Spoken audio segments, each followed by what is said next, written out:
Antigua es guiando nuestro caminar. Escúchala, estúdiala, la Biblia santa y pura es. Palabras antiguas. De vida y paz. Palabras santas que conservan nuestro caminar en este mundo. Líbranos, lejos estamos. Palabras que resuenan con el corazón de Dios. Guíanos al dulce hogar. Oh, palabras antiguas, vamos a difundirlas. Santa Biblia, luz verdad, cambiándome, cambiándote. Abramos nuestro corazón, dejando la verdad impartir. Déjalas que ellas impartan tu vida. Son palabras de vida. Palabras de esperanza que nos dan fuerza y nos ayudan a luchar en este mundo. De nuestra fe, ellas son heredad en esta edad. Palabras antiguas que nos guiarán a casa, a nuestro hogar celestial. Jesucristo, Hijo de Dios, escritos son de verdad para enseñar. Palabras verdaderas que cambian a los hombres cuando entran en nuestro corazón abierto. Justicia instruir, la Biblia santa y pura. Oh, palabras antiguas, vamos a difundirlas. La Biblia luz verdad, cambiándome, cambiándote. Abramos nuestro corazón, dejando la verdad impartir. Santa Biblia, luz verdad. Palabras antiguas en Radio Luz a las Naciones. La voz de salvación a tu corazón. Abramos Impartiendo la palabra de Dios. dejando la verdad impartir. La Biblia.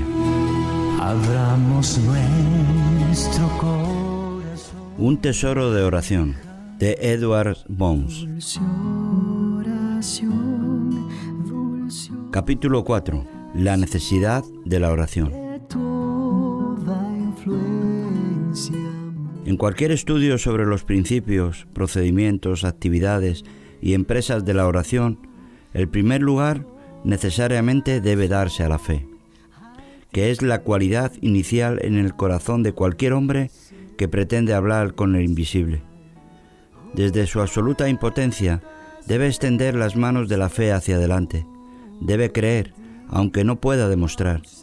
En última instancia, la oración es simplemente fe reclamando sus prerrogativas naturales, pero maravillosas, fe tomando posesión de su infinita herencia. La verdadera piedad es tan real, firme y perseverante en el reino de la fe como en el terreno de la oración. Más aún, cuando la fe deja de orar, deja de vivir. La fe logra lo imposible porque hace que Dios se haga cargo, y para Dios no hay nada imposible. No hay calificativos ni limitaciones para la fe. Qué grande es su poder. Si desapareciera la duda del corazón y la incredulidad nos fuera extraña, todo lo que pidiéramos a Dios ciertamente ocurriría, y un creyente encontraría concedido todo lo que pidiere. La oración proyecta la fe sobre Dios y proyecta a Dios en el mundo. Solo Él puede mover montañas, pero la oración mueve a Dios. La obediencia ayuda a la fe y la fe a su vez ayuda a la obediencia. Hacer la voluntad de Dios es esencial para la verdadera fe y la fe es necesaria para asegurar la obediencia. Sin embargo, A menudo se requiere que la fe ejercite la paciencia ante Dios y esté preparada para soportar las aparentes demoras de Dios en contestar las oraciones. La fe no se desalienta porque la oración no recibe una respuesta inmediata. Busca a Dios en su palabra y le permite tomarse el tiempo que quiera para llevar a cabo sus propósitos y su obra. Es probable que haya mucha demora y muchos días de espera para la verdadera fe, pero la fe acepta las condiciones, sabe que habrá demora en recibir la respuesta a las oraciones y considera tales demoras como un tiempo de prueba, en la que tiene el privilegio de mostrar su temple y el firme material de la que está hecha. Así como cada día es necesario el pan, cada día requiere la oración. Ninguna cantidad de oración que se haya hecho un día satisface la necesidad de oración del día siguiente. Por otro lado, la oración de mañana no tiene ningún valor para el día de hoy. Lo que necesitamos hoy es el maná de hoy. Mañana Dios proveerá para nuestras necesidades. Esta es la fe que Dios desea inspirar, de modo que deja el mañana con sus preocupaciones, sus necesidades, sus problemas en sus manos, en las manos de Dios. No hay ningún depósito que contenga la gracia ni la oración de mañana. Tampoco se puede almacenar la gracia de hoy para enfrentar las necesidades de mañana. No podemos comer el pan de mañana, no podemos hacer la oración de mañana. Baste a cada día su propio afán, y es seguro que si tenemos fe, también serán suficientes sus bondades. La fe auténtica y genuina debe ser definida y libre de dudas. No debe ser simplemente general, no debe ser una mera creencia en el ser, en la bondad y en el poder de Dios, sino una fe que cree que lo que Él dice ha de ocurrir. Las respuestas serán tan definidas como la fe. Recibirán todo lo que pidan. La oración y la fe seleccionan las cosas, y Dios lo compromete a hacer cada cosa que la fe y la oración perseverante determinen y le pidan que cumpla. Nuestra principal preocupación está en relación a la fe, a lo que atañe a su crecimiento y a las demostraciones de su vigorosa madurez. Una fe que se aferra con firmeza a aquello por lo que está pidiendo, una fe sin altibajos, dudas ni temores, esa es la fe que necesitamos. Una fe como la perla de gran precio, que crea en el proceso y en la práctica de la oración. La fe debe ser definida, específica, no debe ser algo vago, indefinido, opaco. Debe ser algo más que una creencia abstracta en la voluntad de Dios y en su habilidad de hacer cosas por nosotros. Debe hacer pedidos definidos y específicos y esperar aquello que se está pidiendo. Observe lo que dice en Marcos 11:23. Y no dudare en su corazón, sino creyere que será hecho lo que dice, lo que diga, le será hecho. La fe no es una creencia abstracta en la palabra de Dios, ni un credo racional, ni una simple aceptación de la inteligencia y la voluntad. No es una aceptación pasiva de los hechos, por muy perfectos y sagrados que sean. La fe es una operación de Dios, es una iluminación divina, es una energía santa implantada por la palabra de Dios y el Espíritu en el alma humana. Un principio espiritual y divino que toma de lo sobrenatural, poniéndolo al alcance de las facultades del tiempo y del espacio. La fe trata con Dios, es consciente de Él, trata con el Señor Jesucristo y ve en Él al Salvador. Se relaciona con la palabra de Dios y se aferra a la verdad. Trata con el Espíritu de Dios y recibe la energía y la inspiración de su fuego santo. Dios es un gran objetivo de la fe, ya que la fe deposita todo su peso en su palabra. La fe no es un acto espiritual sin propósito, sino una mirada hacia Dios, descansando en sus promesas. Del mismo modo que el amor y la esperanza siempre tienen un objetivo, también lo tiene la fe. Fe no es creer simplemente en cualquier cosa, es creer en Dios, descansar en Él, confiar en su palabra. La fe da origen a la oración y a su vez se fortalece. Llega más hondo, se eleva más alto por medio de las luchas y batallas de la súplica intensa. La fe es la sustancia de las cosas que se esperan, la seguridad de que se concretará la herencia de los santos. La fe también es humilde y perseverante. Puede esperar y orar. Puede estar de rodillas o de bruces en el polvo. La fe es la condición básica de la oración. Su carencia es la raíz de toda oración no contestada. ¿Qué era de conquistas gloriosas amanecería sobre la Iglesia y el mundo si solo pudiera reproducirse una raza de santos de fe tan poderosa y de oración tan asombrosa como la de aquellos hombres de Hebreos 11? La Iglesia no necesita excelencia intelectual. No son hombres ricos los que esta época requiere, ni se necesitan personas de gran influencia social. Por encima de todos ellos y de todas las cosas, la Iglesia y la humanidad toda necesita hombres de fe. Por encima de todos ellos y de todas las cosas, la Iglesia y la humanidad entera necesita hombres de fe, hombres de oración poderosa, hombres y mujeres del tipo de los santos y héroes enumerados en Hebreos 11, que obtuvieron buen testimonio por su fe. Esto es lo que necesita la Iglesia y toda la humanidad. Muchos hombres de nuestros días obtienen buena reputación porque ofrendan dinero, por sus notables dones y talentos mentales, pero pocos son los que obtendrían buen testimonio por su gran fe en Dios, o por las grandes maravillas que se obtienen a través de su intensa oración. Hoy, como en todas las épocas, necesitamos hombres de mucha fe y hombres grandes en la oración. La duda y el miedo son los enemigos de la fe. A veces usurpan literalmente el lugar de la fe, y aunque oramos, ofrecemos una oración angustiada, intranquila, inquieta y muchas veces quejosa.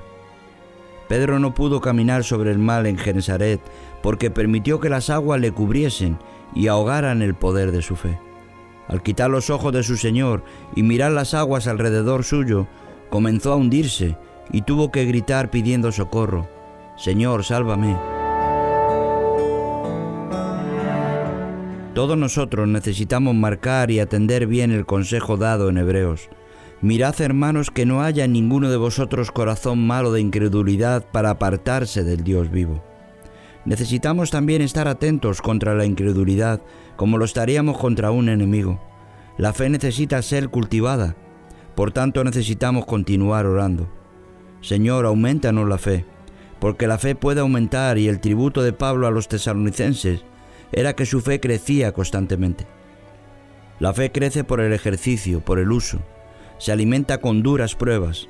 La fe crece por la lectura y la meditación de la palabra de Dios, pero la fe progresa más y mejor en un ambiente de oración. Sería bueno que cada uno de nosotros se detuviera y se preguntara personalmente: ¿tengo fe en Dios? ¿Tengo fe verdadera? ¿Tengo una fe que me guarde en perfecta paz con respecto a todas las cosas de la tierra y a todas las cosas del cielo?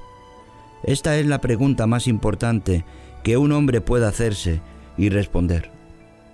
Y hay otra pregunta muy cercana a aquella en significado y en importancia. ¿Oro realmente a Dios para que Él me escuche y conteste mis oraciones? ¿Oro realmente a Dios de manera que obtenga directamente de Él las cosas que le pido? Se dice de Augusto César que encontró a Roma como una ciudad de madera y la dejó como una ciudad de mármol.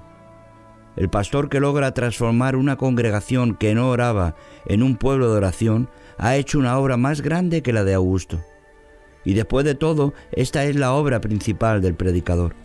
El predicador no es enviado simplemente para inducir a la gente a unirse a la iglesia, ni meramente para instarles a que procuren ser más buenos. Debe hacer que oren, confíen en Dios y que tengan siempre a Dios delante de su vista, para que no pequen contra Él. Somos salvos por fe, y por fe permanecemos en la salvación. La oración nos impulsa a una vida de fe.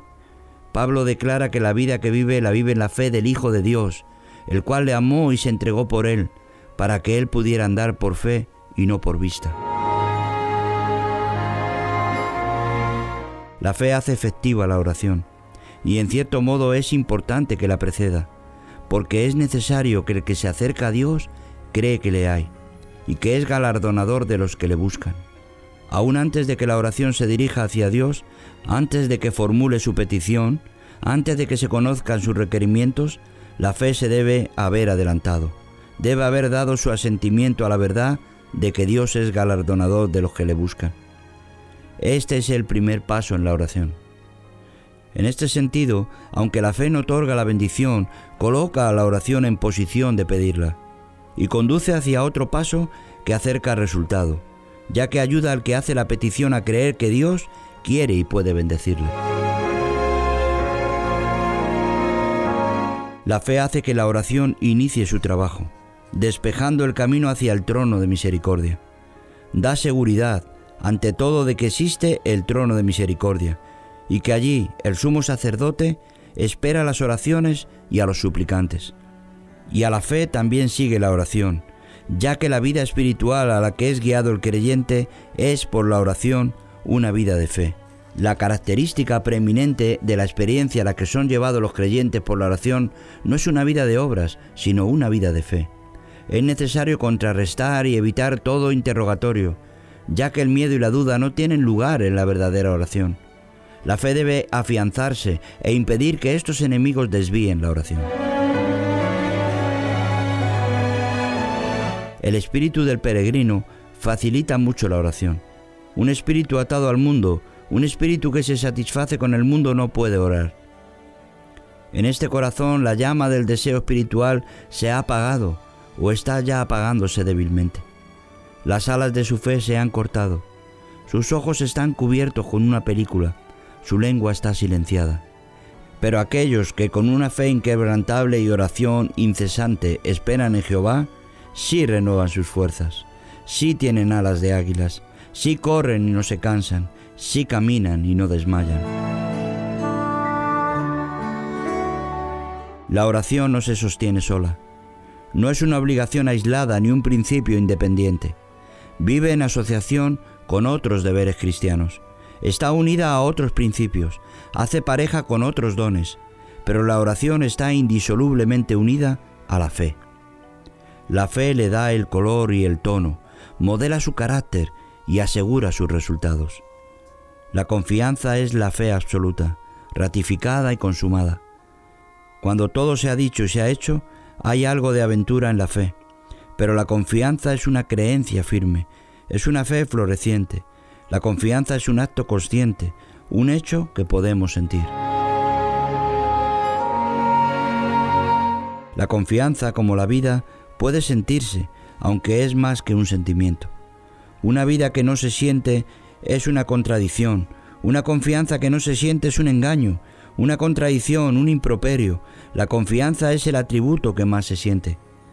Es todo sentimiento y se produce solo por el amor. Un amor que no se siente es tan imposible como una confianza que no se siente. La confianza sobre la que estamos hablando ahora es una convicción que no se siente. ¡Qué absurdo! La confianza ve a Dios hacer cosas aquí y ahora, y aún más. Se eleva a una cumbre y mira hacia lo invisible y lo eterno. Advierte que Dios ha hecho cosas y las ve como si ya estuvieran cumplidas. La confianza trae la eternidad a los anales y a los sucesos del tiempo. Transforma la sustancia de la esperanza en el disfrute de la realidad y cambia la promesa en posesión actual. Cuando confiamos, sabemos tanto como cuando vemos, con la misma confianza que si usáramos el tacto. La confianza ve, recibe, alcanza. La confianza es su propio testigo. Sin embargo, a menudo la fe es demasiado débil para obtener los bienes de Dios de forma inmediata. De modo que debe esperar en obediencia y en oración amorosa, fuerte, insistente, hasta que se fortalece lo suficiente como para poder traer la eternidad al ámbito de la experiencia y el tiempo. En este punto la fe reúne todas sus fuerzas. Aquí se mantiene firme, y en la lucha la confianza se fortalece y toma para sí misma todo lo que Dios ha hecho por ella en su eterna sabiduría y su gracia infinita. Cuando espera en oración, en intensa oración, la fe se eleva a sus mayores alturas y se convierte verdaderamente en un don de Dios. Se vuelve la bendita disposición y expresión del alma que puede confiar por su constante relación, su incansable dedicación a Dios.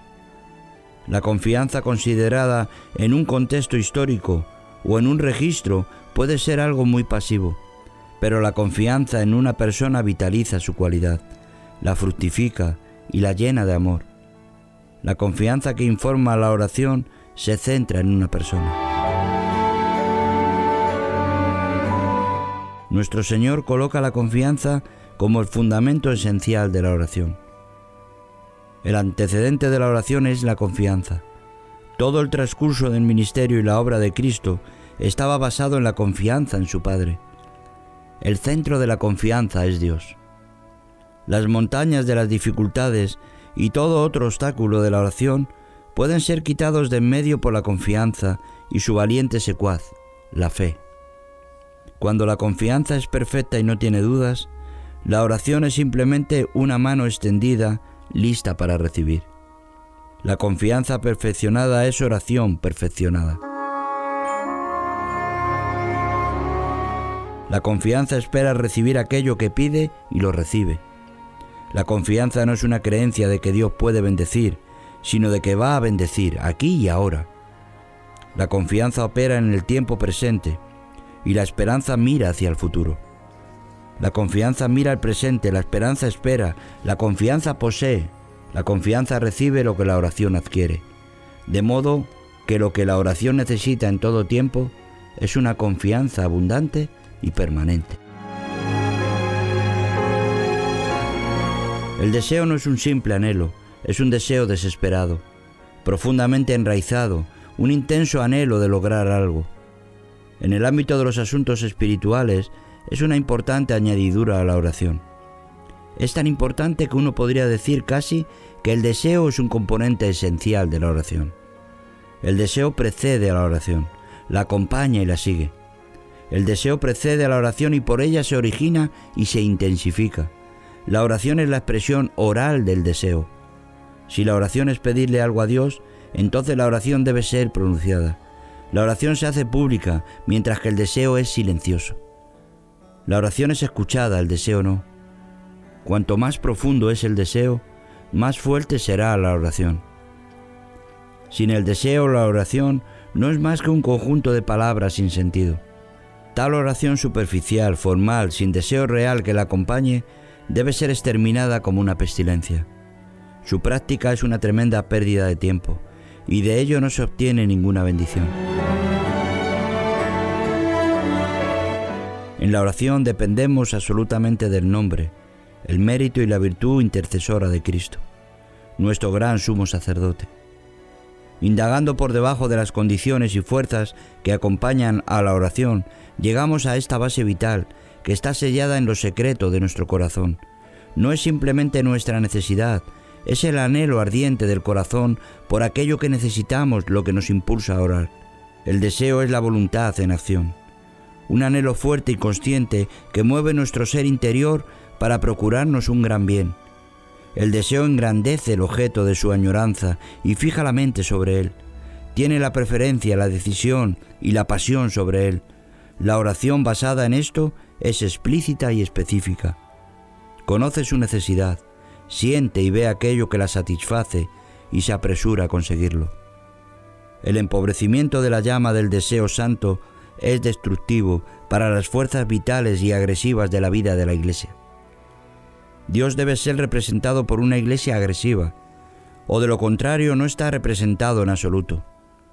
Dios mismo es todo fuego, y la Iglesia, si quiere parecerse a Él, también debe estar al rojo vivo. La Iglesia solo puede estar inflamada por los grandiosos y eternos intereses de los que han nacido para el cielo, de los que han recibido su vida de Dios. Sin embargo, el celo sagrado no necesita ser ruidoso para ser consumidor. Nuestro Señor es la encarnación de todo lo opuesto a la excitación nerviosa, lo opuesto a la declamación exaltada e intolerante, y sin embargo le consumía el celo por la casa de Dios. El mundo todavía siente la llama de su fuego ardiente y consumidor, y responde a él con una disposición creciente y una aceptación cada vez más amplia. Ojalá fueses frío o caliente, dice la Biblia, pero cuanto eres tibio y no frío ni caliente, te vomitaré de mi boca. Este fue el juicio expresado por Dios ante la falta de fervor en una de las 7 iglesias y en su sentencia contra los cristianos por el fatal deseo de celo sagrado. En la oración, el fuego es casi el poder motivador. Los principios religiosos que no emergen en fuego no tienen fuerza ni producen efecto. El fuego es el ala en que se asciende la fe. El fuego es el ala en que asciende la fe. El fervor es el ala de la oración. La oración efectiva y ferviente es la que puede mucho. El amor se aviva en la llama, su vida es el ardor. El fuego es el aire que se respira en la verdadera experiencia cristiana. La vida cristiana se alimenta de fuego, puede soportar cualquier cosa menos una llama débil, y muere congelada y famélica cuando la atmósfera que la rodea es fría o tibia. La verdadera oración debe ser fervorosa. La vida y el carácter cristiano deben estar avivadas por el fuego. La falta de calor espiritual produce mayor infidelidad que la falta de fe. En estos días de tanta frialdad espiritual, nada que no esté ardiendo en Dios puede mantener la llama del cielo en nuestro corazón. Los primeros metodistas no tenían estufas en sus templos. Declaraban que la llama de la congregación y el fuego del púlpito debían ser suficientes para darles calor. Este fuego no es vehemencia mental, ni energía carnal. Es el fuego divino en el alma, un fuego intenso que consume toda la escoria, la verdadera esencia del Espíritu de Dios.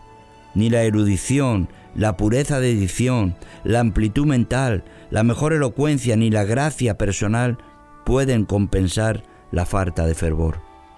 La oración asciende por el fuego. El fuego permite el ascenso a la oración y también le da alas, aceptación y energía.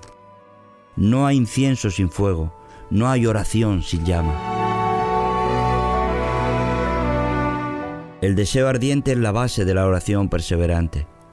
No es una inclinación superficial e inconstante, sino un fuerte deseo, un ardor inextinguible que impregna, ilumina, quema y prepara el corazón. Es la llama de un principio activo subiendo hacia Dios. Es el ardor impulsado por el deseo que se abre camino hacia el trono de gracia y consigue su petición. Es la insistencia del deseo lo que da el triunfo al conflicto en una gran lucha de oración. Es el peso de un gran deseo el que apacigua, inquieta y reduce a la quietud al alma que acaba de emerger de una lucha tremenda.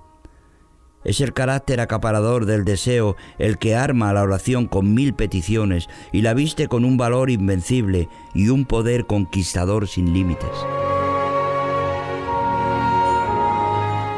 Sin el deseo no hay carga en el espíritu, no hay sensación de necesidad, no hay ardor ni visión, no hay poder ni llama de fe. No hay presión gigantesca para aferrarse a Dios con una mano desesperada y firme. No te dejaré ir hasta que me bendigas, dijo Jacob. No hay un abandono total como lo hubo en Moisés cuando, abrumado por la angustia de una súplica desesperada, pertinaz y consumidora, clamó: «Te ruego que perdones ahora su pecado, y si no, ráeme ahora de tu libro que has escrito». Dios se acerca de una forma maravillosa al alma que ora. Ver a Dios, conocer a Dios, vivir para Dios, estos son los objetivos de toda verdadera oración.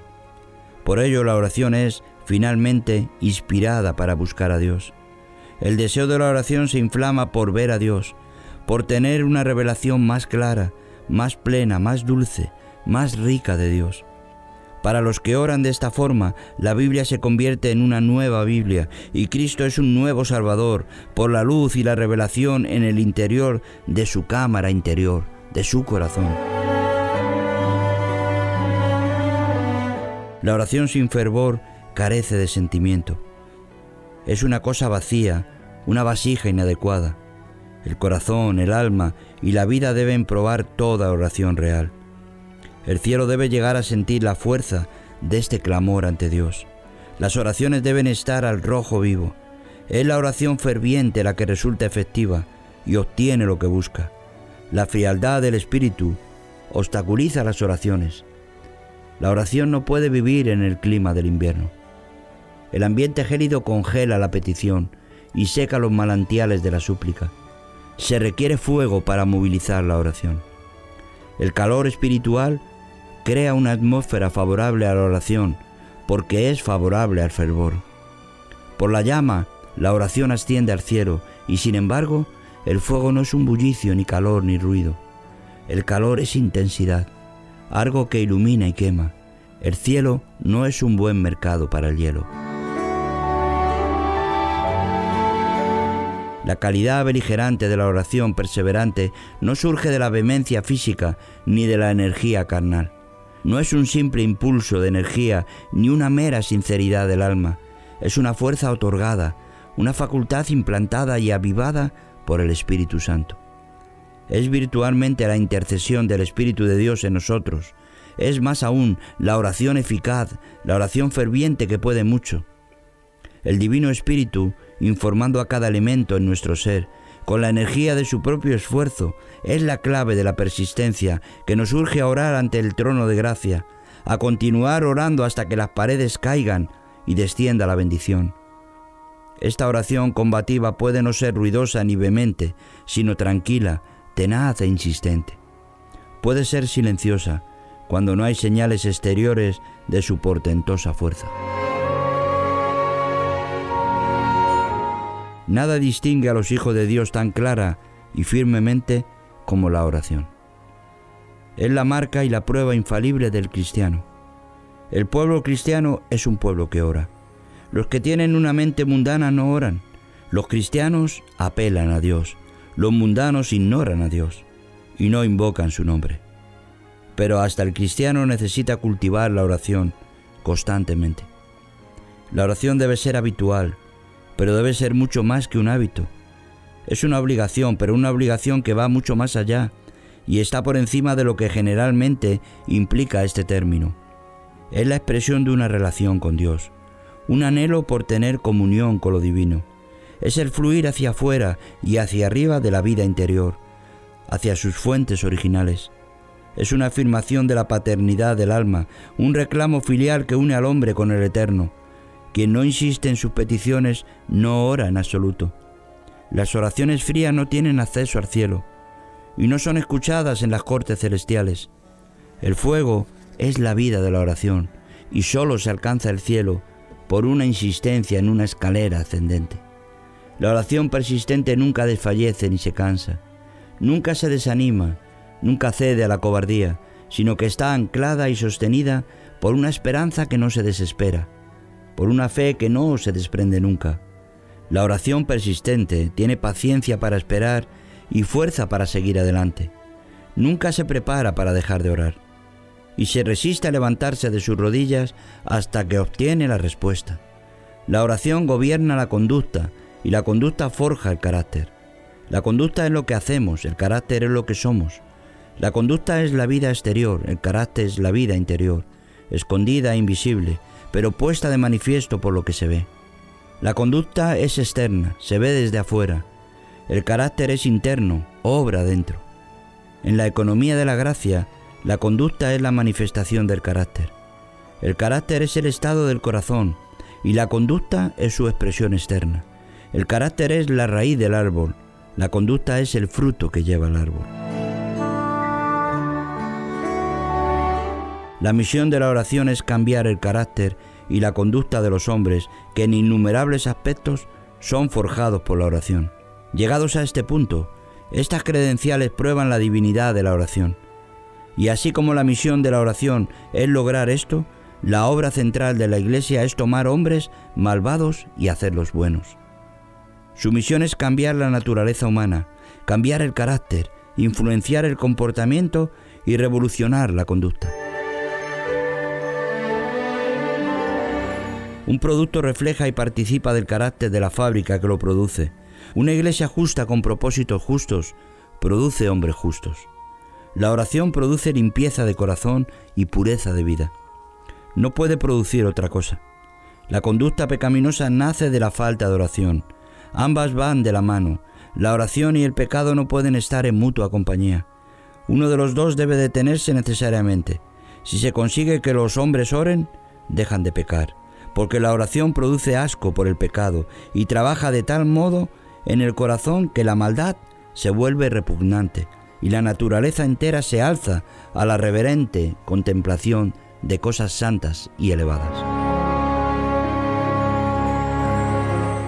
La oración se basa en el carácter, y lo que somos con Dios da la medida de nuestra influencia sobre Él. Era el carácter interior, no la apariencia externa, lo que permitía a hombres como Abraham, Job, David, Moisés y otros que tuvieran influencia sobre Dios. Y hoy también no son tanto nuestras palabras, sino lo que realmente somos lo que cuenta para Dios. La conducta, por supuesto, afecta al carácter y cuenta mucho en nuestra oración. Al mismo tiempo, el carácter afecta a la conducta en mayor medida y ejerce una influencia mucho mayor sobre la oración. Nuestra vida no solo le da color a la oración, sino que también le da cuerpo. Una mala vida implica mala oración y, en última instancia, falta de oración. Oramos débilmente porque vivimos con debilidad. El arroyo de la oración no puede subir más alto que la fuente de la vida. La fuerza de la cámara privada está hecha de la energía que fluye de la confluencia de los arroyos de la vida. La debilidad de la vida resulta de la superficialidad y falsedad del carácter. Muy a menudo la experiencia cristiana se asienta sobre las rocas de la conducta. Hermosas teorías están desvirtuadas por vidas horribles. La cosa más difícil de la piedad y también la más impresionante es ser capaz de vivirla. Es la vida lo que cuenta, y nuestra vida de oración sufre lo mismo que otros aspectos de nuestra experiencia religiosa por nuestro mal vivir. La oración que no produce reflexión correcta y vida correcta es una farsa. Hemos desvirtuado totalmente la misión de la oración si no logra purgar el carácter y rectificar la conducta. Hemos fracasado en captar la virtud de la oración si no produce una revolución en nuestra vida. Hablando claro, ¿debemos dejar de orar o debemos dejar de pecar? La oración fría y formal puede existir juntamente con la mala conducta, pero tal oración, en lo que a Dios respecta, no es en absoluto oración. Nuestra oración acrecienta su poder en la misma medida que rectifica la vida. La vida que crece en pureza, en devoción a Dios, será más una vida de oración. El carácter de la vida interior es una condición de la oración efectiva. Según sea la vida, así será la oración. Una vida inconsistente obstruye la oración y neutraliza la poca oración que podamos hacer. Otra vez es la oración del justo la que puede mucho. En realidad uno podría llegar más lejos y afirmar que solo la oración del justo puede lograr algo en cualquier momento. La oración dispone a aquel que ora a trabajar por su salvación con temblor y temor. Lo dispone a controlar su temperamento, su conversación y su conducta. Hace que ande con sabiduría, redimiendo bien el tiempo. Le capacita para andar sabiamente en la vocación a la que ha sido llamado, con toda humildad y mansedumbre. Le da un gran incentivo para continuar su peregrinación, esquivando todo sendero maligno y caminando solo por el buen camino. ¿Qué es la obediencia? Es hacer la voluntad de Dios, es guardar sus mandamientos. ¿Cuántos mandamientos constituyen la obediencia? ¿Guardar la mitad y hacer caso omiso de la otra mitad? ¿Eso es verdadera obediencia? ¿Guardar todos los mandamientos menos uno es obediencia? El apóstol Santiago era muy explícito en esto, porque cualquiera que guardare toda la ley, pero ofendiere en un punto, se hace culpable de todos. ¿Da Dios mandamientos que los hombres no puedan cumplir? ¿Es tan arbitrario, tan severo, tan falto de amor como para emitir mandamientos que no puedan ser obedecidos? La respuesta es que en toda la historia de las Sagradas Escrituras no se registra una sola ocasión en la que Dios haya ordenado a algún hombre hacer algo que estuviera más allá de sus posibilidades. ¿Es Dios tan injusto y desconsiderado como para requerir al hombre lo que no pueda lograr? Seguro que no. Hacer esta inferencia es denigrar el carácter de Dios. Reflexionemos sobre este pensamiento un momento. ¿Piden los padres terrenales a sus hijos obligaciones que no puedan cumplir? ¿Dónde está el padre que piense siquiera en ser tan injusto y tirano? ¿Es Dios menos amante y justo que los padres humanos? ¿Son estos mejores y más justos que un Dios perfecto? ¡Qué pensamiento tan insostenible y extremadamente absurdo!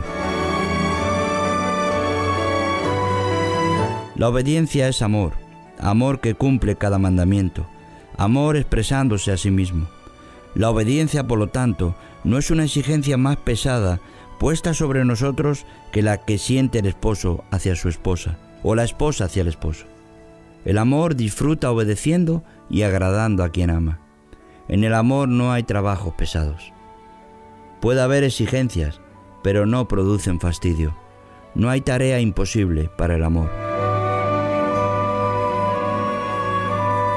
Si alguien adujera que la humanidad desde la caída es demasiado débil e impotente para obedecer estos elevados mandamientos, la respuesta es que, gracias a la redención de Cristo, el hombre está capacitado para obedecer. La redención es el acto capacitador de Dios. Lo que Dios hace en nosotros, regenerándonos a través de la acción del Espíritu Santo, nos da suficiente gracia para que seamos capaces de hacer todo lo que se nos pide una vez que hemos sido redimidos. Esta gracia se nos otorga sin medida, como respuesta a la oración. De modo que a la vez que nos ordena, Dios garantiza darnos por gracia toda la fuerza de la voluntad que nuestra alma necesita para satisfacer sus demandas.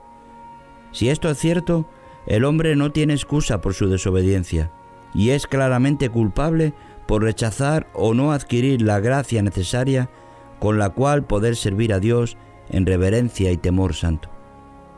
Aquellos que declaran que es imposible guardar los mandamientos de Dios extrañamente pasan por alto una consideración importante: la verdad esencial que declara que por la oración y la fe, la naturaleza del hombre es transformada y se hace semejante a la naturaleza divina, que se elimina toda la resistencia a obedecer a Dios y que su incapacidad natural para guardar los mandamientos, debido a la caída y a su impotencia, es gloriosamente restaurada.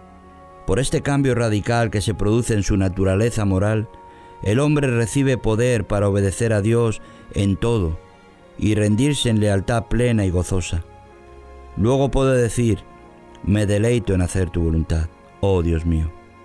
No solo se elimina la rebelión que es propia del hombre natural, sino que se recibe, en cambio, un corazón dispuesto a obedecer con alegría la palabra de Dios.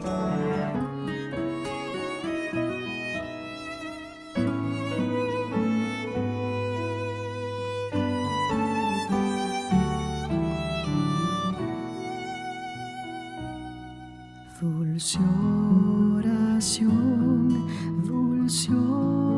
oración de toda influencia mundana, elevas tú mi corazón al tierno Padre Celestial. Oh, cuántas veces tuve en ti auxilio en ruda tentación, y cuántas veces recibí mediante ti dulce oración.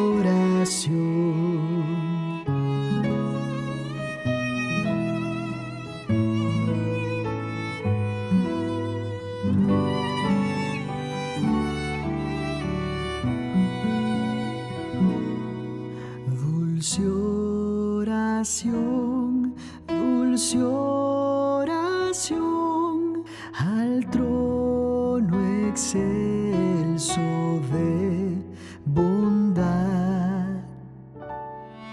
Tú llevarás mi petición a Dios que escucha con piedad, creyendo espero recibir divina y plena bendición, y que me ayudes a vivir junto a mi Dios, dulce oración.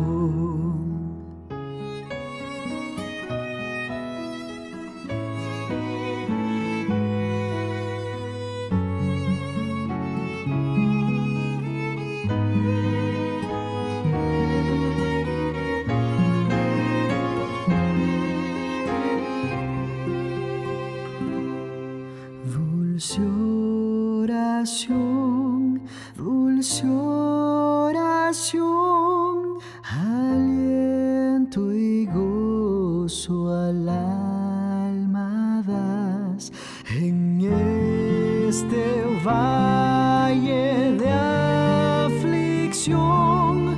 Consuelo siempre me serás, tan solo el día cuando esté con Cristo en la celeste Sión.